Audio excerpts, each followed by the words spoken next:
Hi, this is Regina White Favors coming to you with Rebound Relationship Special Topics. This is part of my Life Rebound and Recovery series where I explore particular trending topics and also just everyday relationship topics. Take some time to listen to this audio discussion, maybe gain some insight. If you have any questions, please leave me a comment and I will respond. Also, please consider subscribing to the channel. Hit the notification button if you're interested in further topics. This is Rebound Relationship Special Topics. Thank you very much for visiting the channel. So usually relationships fail because goals are not clear. Your relationship will fail because of purpose. And a lot of times, in the case of a rebound relationship, for example, there's one party to the relationship who knows that he is pursuing a rebound, or he or she, and then there's another person in the relationship who does not know he or she is a rebound. And so you come together, you start with sex, because we rarely start with, conversation anymore. You start with sex and you just automatically assume, especially women, that you are together. But you haven't established any goals for the relationship. Having sex was not a relationship goal. That was a goal that each of you had before you came together, and each of you found each other and you had sex. But relationship goals begin with some kind of title to the relationship. You are a girlfriend, a boyfriend, a fiance, a marital partner, right? And then you add purpose. So our sort of life together is going to have what kind of purpose. Even companies create a mission statement. They create a vision statement, how they want to look 10, 15, 20, 25 years from now, what legacy they want to leave. And having a bunch of sex and sex and sex and sex is not a vision, is not a goal, it's not a purpose. It's just having sex. So when they fail, it's usually literally because they did not establish any goals. They did not establish any purpose. And when you don't, the more times you come together and have sex, you think just because you are snuggling in the bed that you are in a relationship. Or you think those few times that you go out to dinner somewhere, you are in a relationship. But the person hasn't established a relationship. So that's something that you want to consider. Goals are not fixed. So when relationships fail because of mindset, there's a difference between mindsets. And this is in the psychology literature as well. And it's by Carol Dweck, CarolDweck. You can search for her in the literature and online on Amazon as well. And her book is titled Mindset. So for instance, she discusses the difference between fixed mindset and growth mindset, right? Fixed mindset, believe your ability can change over time. You avoid challenges, risks. You don't listen to constructive criticism. Growth mindset, you believe your abilities can change over time and develop. You tend to be the type of person who looks at challenge and says, okay, there is a challenge here, but I know I can overcome. I'm just going to keep working hard. And you receive constructive criticism because you understand that criticism is part of the learning and development process. Okay. So the fixed mindset person does not believe a relationship can grow and develop. The growth mindset person believes that a relationship can grow and develop. But it is hard to deal with a person who just doesn't see long term with you. It doesn't matter what you say and what you do and how you believe for the person. If the person doesn't believe it for himself or for herself, that relationship is going to fail. There's another, it goes to motivation. There is extrinsic motivation and then there is intrinsic motivation. Intrinsic motivation, in terms of the academic context, that you're learning for learning's sake. You want to learn it, you want to know it. The extrinsic, within the academic context, is you value the rewards that come with sort of, um, performing like but you don't really know much of anything, right? And so you have people who like to be in relationships for show, just for the performance. My ex, he was an actor, not a true actor in terms of a working actor, but in the relationships he pursued, he just put on this sort of face as if he was acting in a relationship, but he didn't believe somehow that he was in a relationship because he cheated the whole time, right? And so you have some people who perform, and then you have some people who actually believe in relationship and believe in sticking it out and working things through and crying and grieving, but getting up and saying, we can do this. That's a person who has a growth mindset, that they believe that it can work. So when your goals are not fixed because of your mindset, it's telling, because you can't try to make something work when the person is not willing to make it work as well. Okay, so goals are not fixed. Goals are not long term, so relationships fail because of expectation. We all come to a relationship, especially a romantic relationship, with the expectation that it is going to last. Especially women, we've already planned our wedding dress. We know what types of wedding materials we're going to use. We know the registry. We know how we're going to decorate the house. We know the type of house we want. We know we want to have kids. We've already planned out our lives 10, 15 years ahead. And remember, that you got people who just are not long term in their thinking. Some people, honestly, are short term people. They take it day by day. You know those people who say, live for the day. Okay, I always say those people are the types of people who end up coming to live with you, because they've never built anything. They've never settled down and took up roots and pursue stability. And so they don't look at long term. They look at moving and wandering about. And so if you have a person like that, their only expectation is essentially, let me stay here for a minute, and when it's time for me to go, I'm going to leave. And even if they stayed with you a long time, they still have it in their mind, in their heart, that they are just people who leave.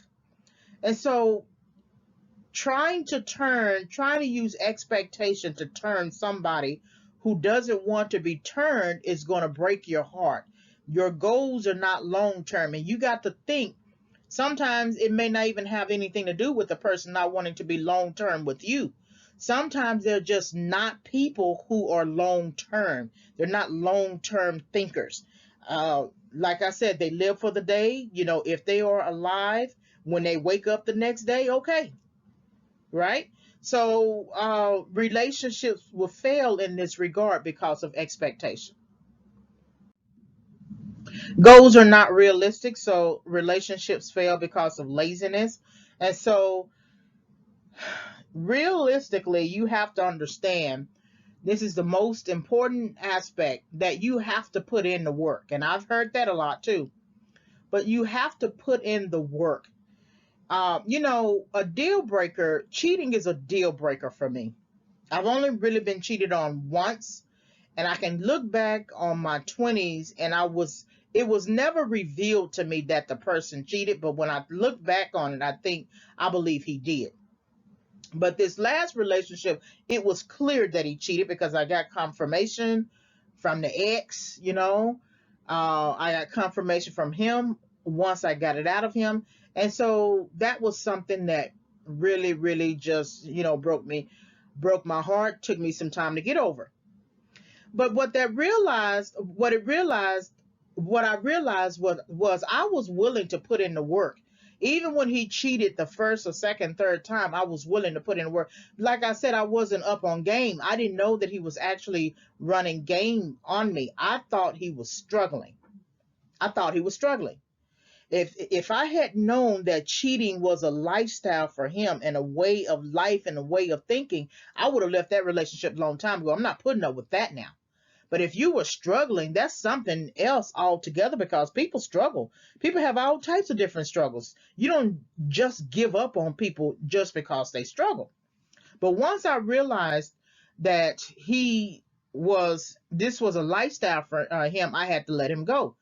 And what that revealed to me was I was the one putting in all the work ethic for the relationship. I was putting in all the effort, the work, the heart, the mind, the body, the finances, and he was putting nothing in at all.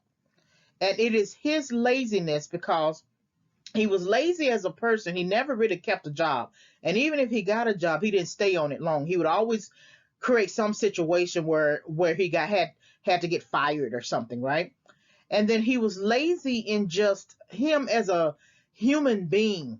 He would have all these dreams in his heart, but wouldn't put forth an effort, or putting forth an effort could be doing something, but not advancing your understanding about it, right? And so he was just a person who was just slothful, lazy, dreamer, talker. He wasn't a person who lived in reality.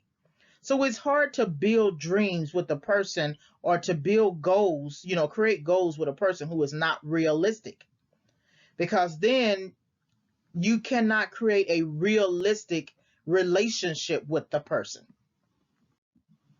Those are not identity based. So when relationships fail because of masks, so each of us come to relationships with some kind of mask. That's just a given.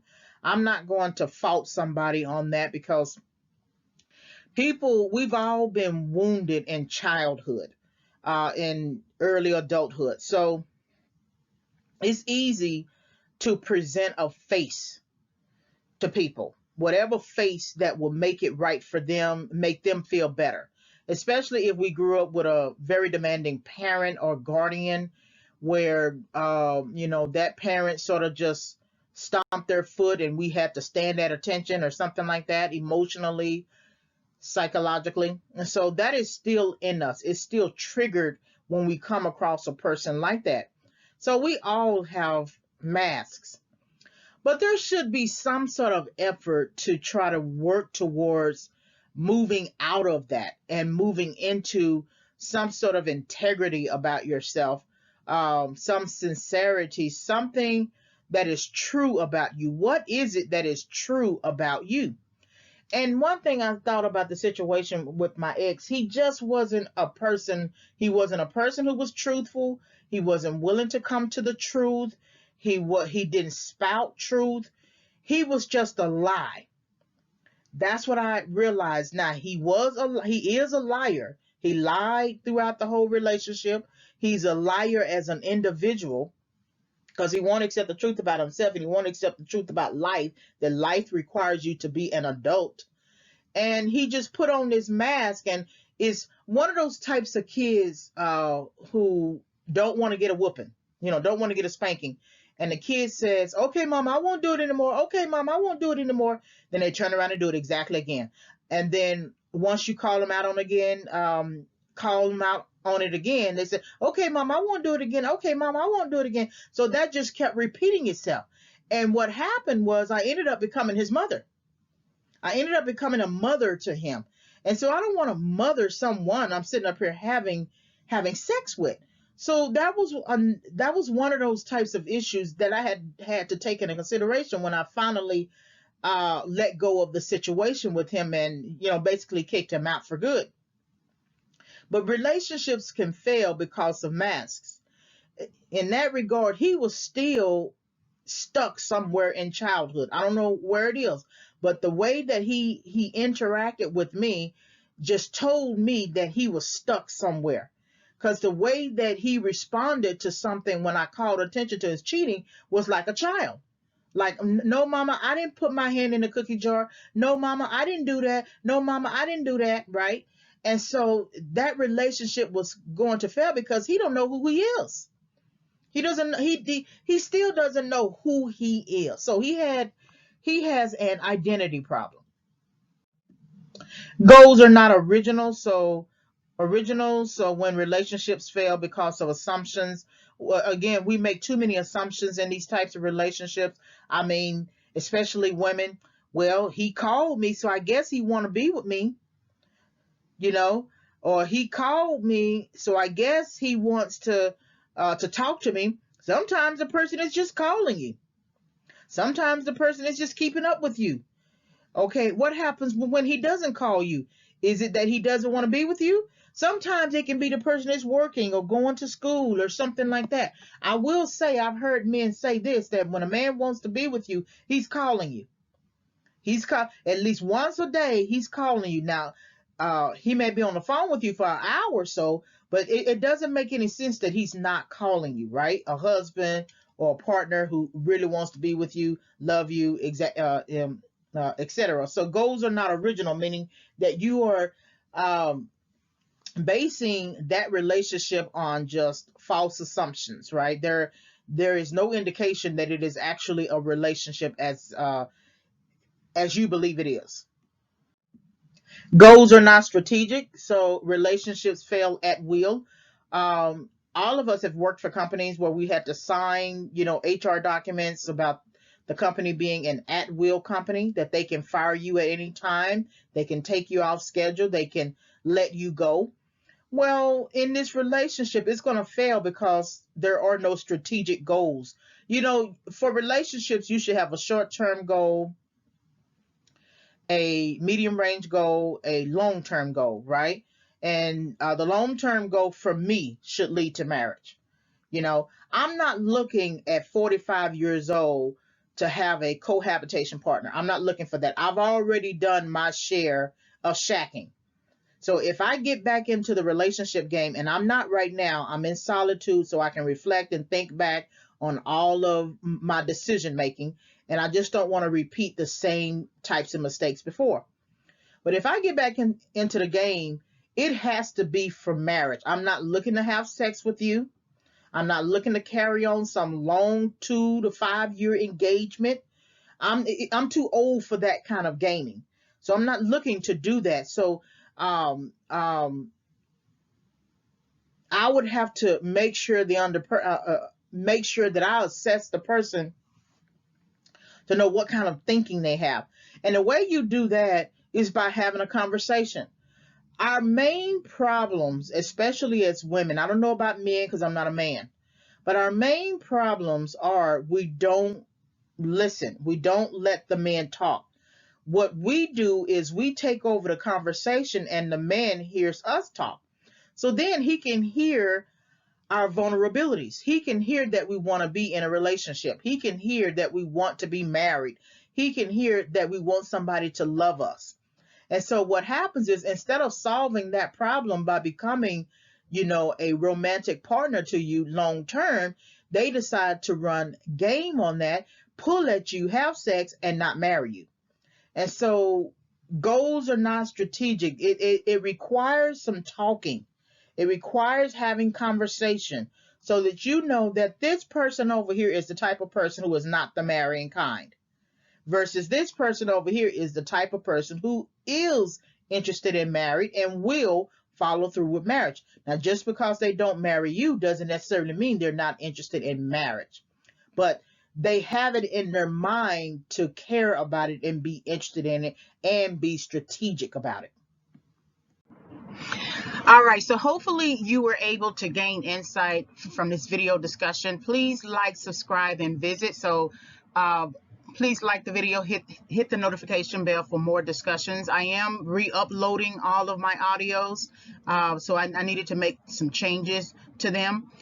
You can visit my website for more content at reginayfavors.com. If you want to send me an email, you can send an email reginayfavors@yahoo.com. Please also purchase the book. It's going to come out in spring 2021. So I had to make changes to my book to update it, and I also updated the title. So the original title was Bait, Hook, and Switch, Confessions of a Rebound Girl, and I have updated the title to Toxic Encounters, Why People Pursue Rebound Relationships. So right now I'm still basically editing it, and I want to make it available in spring 2021. So thank you very much for visiting my channel, and I am Regina Y. Favors. Have a great day.